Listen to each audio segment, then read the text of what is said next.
যেহেতু পাকিস্তানের সাথে এই ম্যাচটা খেলা উচিত হয়নি বিসিসিআইয়ের, কিন্তু এই ম্যাচে ভারতীয় সেনাবাহিনীদের মতো কিন্তু ভারতীয় ক্রিকেটাররা পাকিস্তানকে কড়া জবাবটা দিয়ে দিল। বন্ধুরা, সপাটে চড় মারা বলে না, পাকিস্তানকে কিন্তু আচ্ছা মতো কালকে সপাটে চড় মারলো কিন্তু ভারতীয় ক্রিকেটাররা। আমার এই ভিডিওটা পাকিস্তানের কতজন মানুষ দেখবে সেটা বলতে পারবো না, কিন্তু বাংলাদেশে থাকা অনেক পাকিস্তানি আশা করছি এই ভিডিওটা দেখবে। আর তাদেরকেই বলছি, ভাই বাপ বাপই হতা হ্যায়। এবার আসি এই ম্যাচের কথাই। কালকে কিন্তু প্রথম ম্যাচের মতোই কিন্তু ডমিনেট করে ম্যাচটা জিতলো টিম ইন্ডিয়া। আর পাকিস্তানের টিমের কথা কি বলবো, মানে তাদের ক্যাপ্টেন মানে টসের সময় একটু ওভার কনফিডেন্স হয়ে গেছিলো যে তারা ভারতকে হারাবে, একটু মানে সে একটু ওভার কনফিডেন্সই হয়ে গেছিলো। যদিও পাকিস্তান সম্বন্ধে আমি কিছু বলতেও চাই না, বলার ইচ্ছাটুকু নেই, কিন্তু কালকের ম্যাচে পাকিস্তানকে 127 রানেই অল আউট করে দিয়েছিল।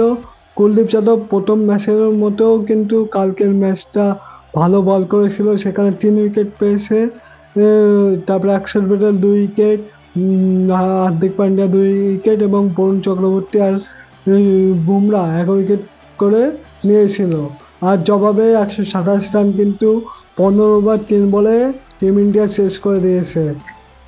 অভিষেক শর্মা মানে মারাত্মক 10 বলের একটা 10 বলে 31 রান করেছে, মানে মারাত্মক ইনিংস দেখতে পেলাম তার কাছে।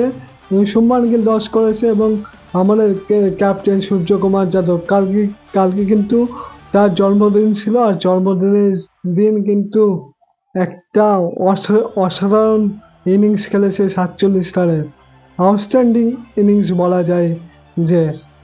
আর শেষমেশ আমরা এই ম্যাচটা জিতে যাই, মাত্র 15 ওভার 3 বলে এই রানটা চেস করে আমরা এই ম্যাচটা জিতে যাই। আর কালকের ম্যাচের কথা কি বলবো, কালকের ম্যাচের পর খুব একটা ভালো করেছে টিম ইন্ডিয়া, যে তাদের সাথে হ্যান্ড হ্যান্ডশেক করেনি। এটা দেখে একটু রেসপেক্ট বেড়ে গেল ভারতীয় ক্রিকেটের প্রতি। সত্যি অসাধারণ, মানে কালকে তো অসাধারণ খেলেছে, আর আচরণটা একদম সঠিক করেছে। কালকে তারা হ্যান্ডশেক করেনি তাদের সাথে, ঠিক আছে, কোনো সন্ত্রাসবাদীদের সাথে কোনো হ্যান্ডশেক নয়, কোনো কথা নয়, খেলো, যে কোনো কিছুতে আসো, তাদেরকে হারিয়ে বাড়ি পাঠিয়ে দাও, এটাই হওয়া উচিত। আর কালকের এই জয়টা পেহেলগ্রামে অ্যাটাকে যারা মারা গেছিল, তারা অপারেশন সিন্দুরে তারা যারা শহীদ হয়েছিল তাদের জন্য কিন্তু এই জয়টা উৎসর্গ করে দিয়েছে টিম ইন্ডিয়া।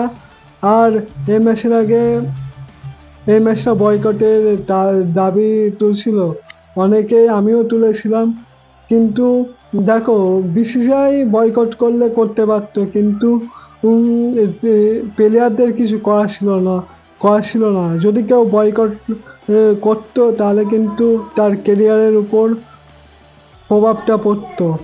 যাই হোক, কালকের ম্যাচে পাকিস্তানকে কিন্তু কড়া জবাবটা দিয়ে দিলাম আমরা। আর আমার এই ভিডিওটা কেমন লাগলো সেটা অবশ্যই কমেন্ট করে জানিও। আর ক্রিকেটের সমস্ত আপডেট পেতে আমার ইউটিউব চ্যানেলটিকে সাবস্ক্রাইব করে দিও। আর ফেসবুক আর ইনস্টাগ্রাম থেকে দেখে থাকলে ফলো করে দিও। দেখা হচ্ছে ক্রিকেটের এমনই কিছু নিউজ নিয়ে, ততক্ষণের জন্য বাই বাই।